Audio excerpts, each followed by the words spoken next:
नमस्कार, प्रदीप पॉइंट में आप सबका एक बार पुनः स्वागत है। पिछले लेक्चर में हम लोगों ने बात किया था कि अनुसूची, अनुच्छेद और भाग में अंतर क्या है। यहाँ पर हम लोग अनुसूची को डिटेल में पढ़ने जा रहे हैं और वहाँ पर हमने कहा था कि ये क्या है, विशेष सूची है। तो आइए, अनुसूची कुल मिलाकर जब संविधान जब बनकर तैयार हुआ था तब कितने अनुसूची थे कुल मिलाकर? उसमें 8 अनुसूची थे। कितने थे? 8 अनुसूची थे।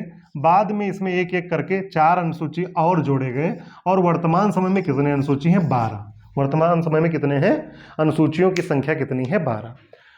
ठीक है। अब अनुसूची 1 क्या है? अब देखिए, यहां पर एक एक अनुसूची को हम लोग समझते हैं कि अनुसूची 1 में किस बात का उल्लेख किया गया है।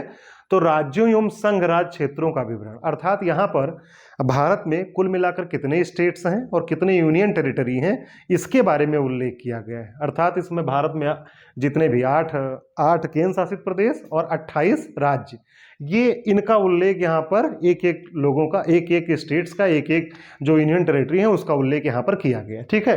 तो राज्यों एवं संघ राज्य क्षेत्रों का विवरण कहाँ है? अनुसूची 1 में। अनुसूची 2 में क्या है? तो यहाँ पर आप जानते हैं कि सबसे पहले किसकी बात की जाती है? वेतन की बात होती है। तो अनुसूची 2 में क्या है? विभिन्न पदाधिकारियों के वेतन, जैसे राष्ट्रपति और भारत के सर्वोच्च न्यायालय के मुख्य न्यायाधीश या अन्य पदाधिकारियों का जो वेतन और भत्ता और पेंशन से जुड़े प्रावधान है, वो कहाँ पर है? अनुसूची 2 में है। ठीक है। अनुसूची 3 में क्या है? यहाँ पर जब वेतन मिल जाएगा उसके बाद में शपथ, उसके बाद में तो यहाँ पर क्या किया, जैसे अनुच्छेद 60 है तो अनुच्छेद 60 में बताया गया कि उसमें क्या है? राष्ट्रपति के शपथ के बारे में। लेकिन उसका जो प्रारूप है वो कहाँ पर मिलेगा? यहाँ पर। तो विभिन्न पदाधिकारियों प्रत्याशियों के द्वारा ली जाने वाली शपथों व प्रतिज्ञानों के प्रारूप यहाँ पर दिए गए। ठीक है।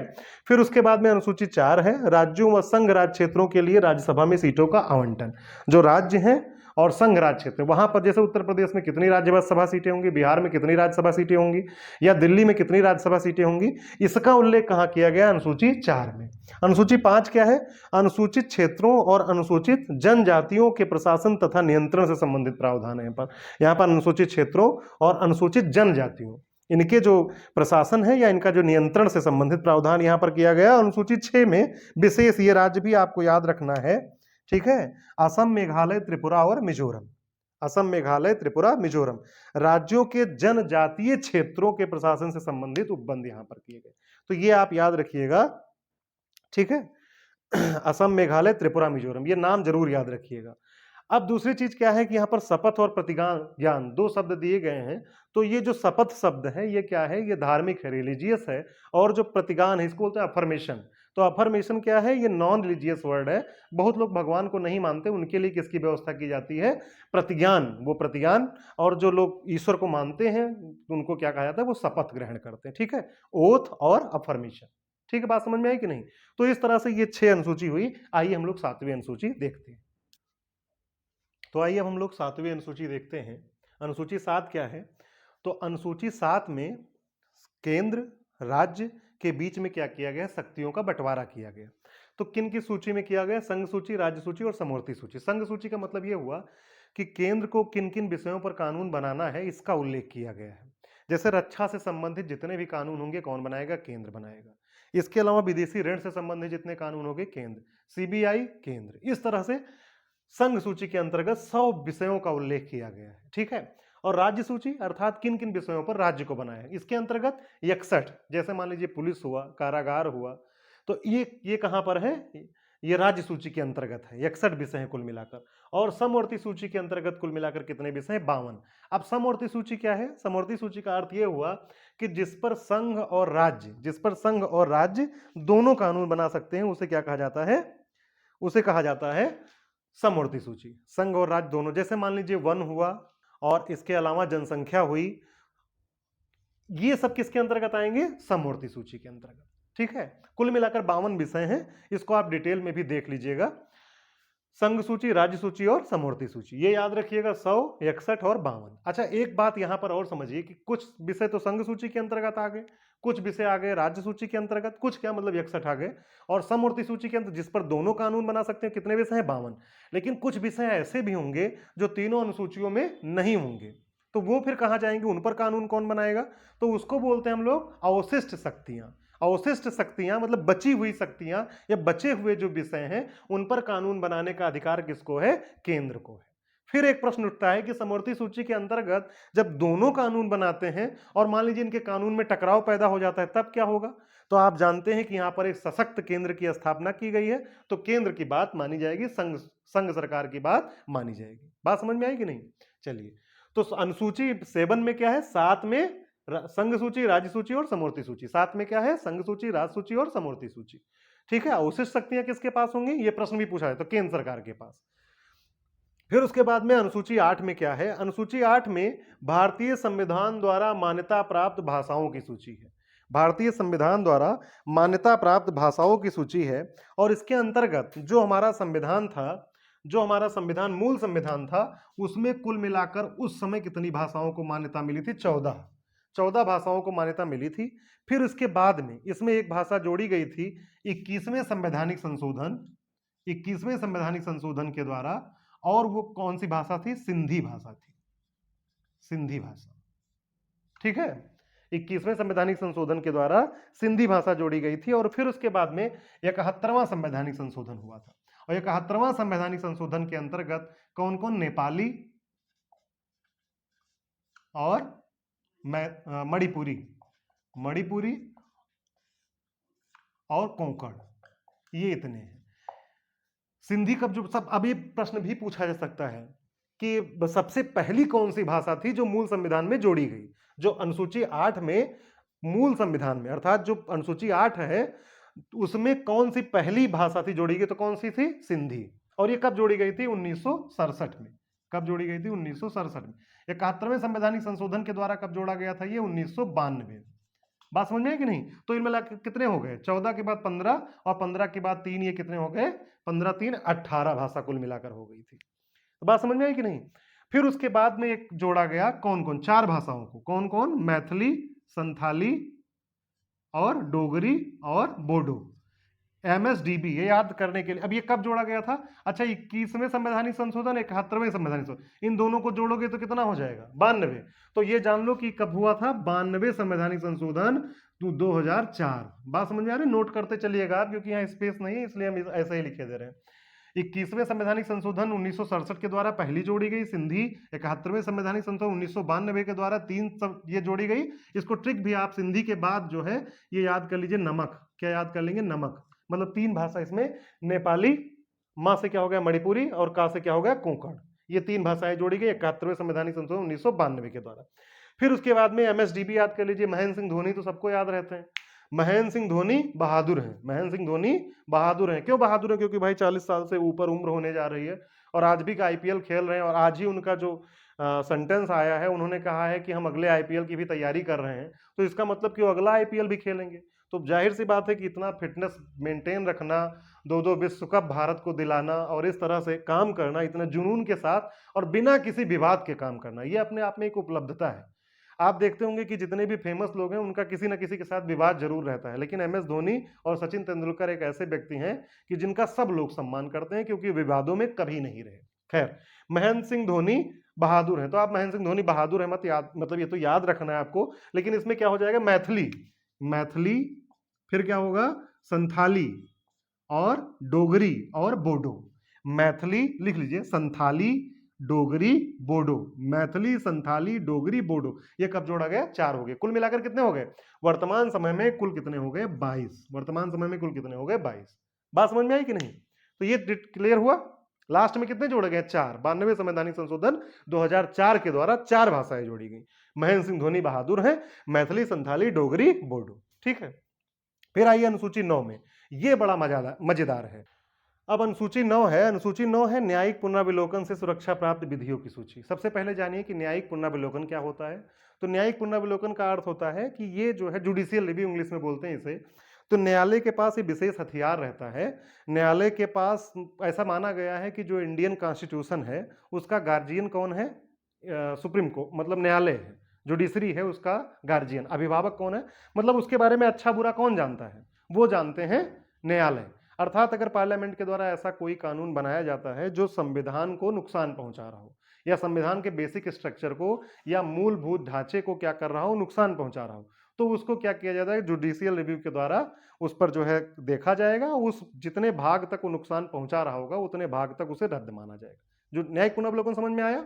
न्यायिक पुनर्वलोकन का मतलब सीधा सा मतलब ये हुआ कि इस न्यायालय के पास ये अधिकार है कि अगर कानून बना है पार्लियामेंट के द्वारा और संविधान के अनुकूल नहीं है, संविधान के प्रतिकूल है, तो क्या किया जाएगा, उतने भाग को, जितने भाग तक संविधान को नुकसान पहुंचा रहा है या प्रतिकूल है, उतने भाग को सुप्रीम कोर्ट या न्यायालय क्या कर सकती है, उसको रद्द कर सकती है। ये हुआ जुडिशियल रिव्यू। अब ये जो पहली अनुसूची, 8 अनुसूची तो थी ही, आप जानते हैं मूल संविधान में 8 अनुसूची, ये पहली अनुसूची थी, ये भी आप याद रखिएगा।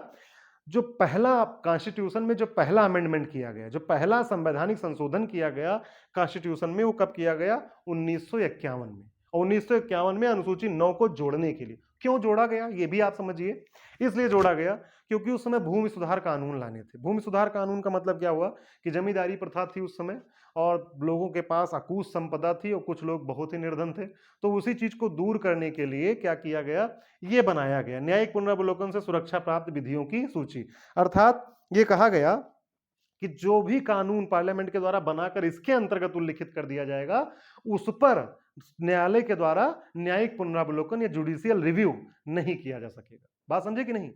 उन पर जो है जुडिशियल रिव्यू नहीं किया जा सकेगा। और ऐसा किया क्यों गया था? ऐसा इसलिए क्योंकि मौलिक अधिकार, उस संपत्ति का अधिकार उस समय मौलिक अधिकार हुआ करता था, और जब संपत्ति का अधिकार मौलिक अधिकार था, अगर उसे छेड़छाड़ किया जाता तो मौलिक अधिकार का सीधा उल्लंघन हो जाता, और मौलिक अधिकार का जब उल्लंघन हो जाता तो क्या होता, तब ये जो है, जो भूमि सुधार संबंधी कानून आने थे वो ना आ पाते। मेरी बात समझ में आई होगी आपको, ये क्यों बनाया गया। लेकिन बाद में क्या हुआ कि सुप्रीम कोर्ट के द्वारा एक 1975 में बेसिक स्ट्रक्चर बताया गया कि संविधान का मूलभूत ढांचा, तो संविधान का मूलभूत ढांचा 1975 में इसको भी कह दिया गया कि इस पर भी कोई रोक नहीं लगाई जा सकती किसी भी विधि के द्वारा, न्यायिक पुनर्वलोकन को, जुडिशियल रिव्यू को। मतलब जुडिशियल रिव्यू भी बेसिक स्ट्रक्चर है, तो आप इसे रोक कैसे सकते हैं किसी भी कानून को यहां रखकर। बात समझे कि नहीं? बेसिक स्ट्रक्चर हम लोग पिछले लेक्चर में बहुत अच्छे से बात की है। बेसिक स्ट्रक्चर का मतलब यह हुआ कि किसी भी तरह से पार्लियामेंट उसको नुकसान नहीं पहुंचा सकती। और बेसिक स्ट्रक्चर कौन बताएगा? तो ये न्यायालय का काम होगा कि समय समय पर जब भी जरूरत पड़े वो बताता रहे कि ये चीजें क्या है, बेसिक स्ट्रक्चर है। ये हम कई बार बात कर चुके हैं पिछले लेक्चर में। तो न्यायिक पुनरावलोकन जब बेसिक स्ट्रक्चर बता दिया गया सुप्रीम कोर्ट के द्वारा, तो क्या अब यहां पर ये तो अनुसूची 9 भी बेकार ही हो गई। तो उन्होंने कहा कि अब क्या है कि इनका जो है न्यायिक पुनर्वलोकन किया जा सकता है। ठीक है, तो बात समझ में आई। फिर उसके बाद में आते हैं अनुसूची 10। तो अनुसूची 10 क्या है? दा से दल बदल। राजीव गांधी के समय में, राजीव गांधी जी उस समय प्रधानमंत्री थे, उन्हीं के समय में 92वें संवैधानिक संशोधन 1985 के द्वारा 10वीं अनुसूची को जोड़ा गया।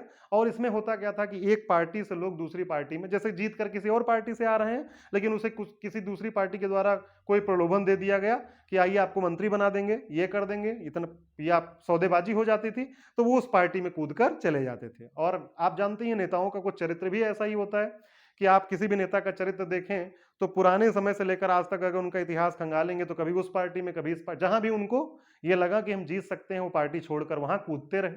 ठीक है, उनका सिद्धांत कल तक कुछ और था, जैसे दूसरी पार्टी में जाते हैं उनका सिद्धांत कुछ। जो दल की, जो पार्टी सिस्टम है, जो दल की विशेषता है वो यही है कि कुछ लोग आते हैं साथ। राजनीतिक दल क्या है कि कुछ लोग जो सामान्य सिद्धांतों पर सहमत होते हैं वो एक साथ आते हैं, किस लिए? राजनीतिक सत्ता प्राप्ति के लिए।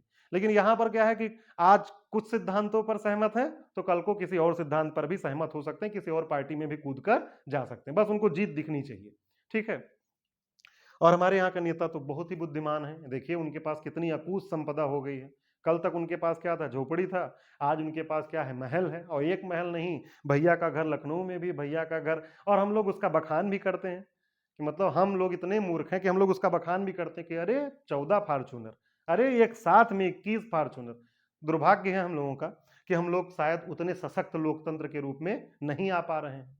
जितना सशक्त या जितना जागरूक लोकतंत्र होना चाहिए उस तरह से हम लोग नहीं आ पा रहे हैं। अभी एक आवाज किसी नेता के द्वारा उठा दी जाए, हम लोग जिंदाबाद मुर्दाबाद करने के लिए तैयार रहते हैं।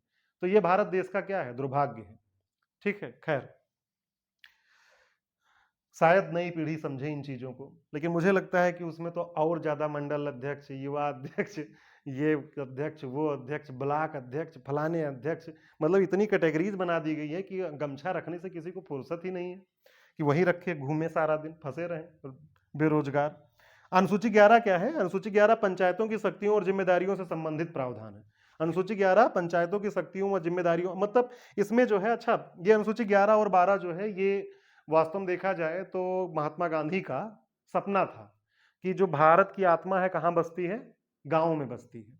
तो वो चाहते थे कि जो डिसेंट्रलाइजेशन, मतलब जो लोकतंत्र कब मजबूत हो सकता है, जब सबसे निचले लेवल पर लोकतंत्र होगा। इसीलिए पहले तो उनका सपना ही था, लेकिन बाद में इसको जो है संवैधानिक दर्जा भी दिया गया।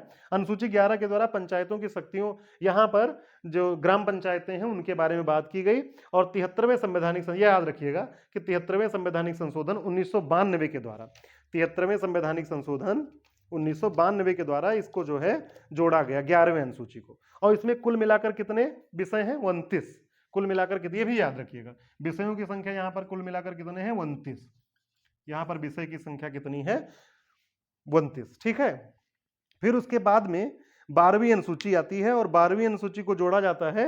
12वीं अनुसूची किससे संबंधित, नगर पालिकाओं की शक्तियों जिम्मेदारियों से संबंधित जितनी भी नगर पालिका हैं वहां पर, मतलब जो अर्बन एरियाज हैं वो क्या होंगे, नगर पालिकाओं के अंतर्गत, और जो रूरल एरियाज है वहां पर क्या होगा, पंचायतें होंगी। बात समझ रहे हैं कि नहीं।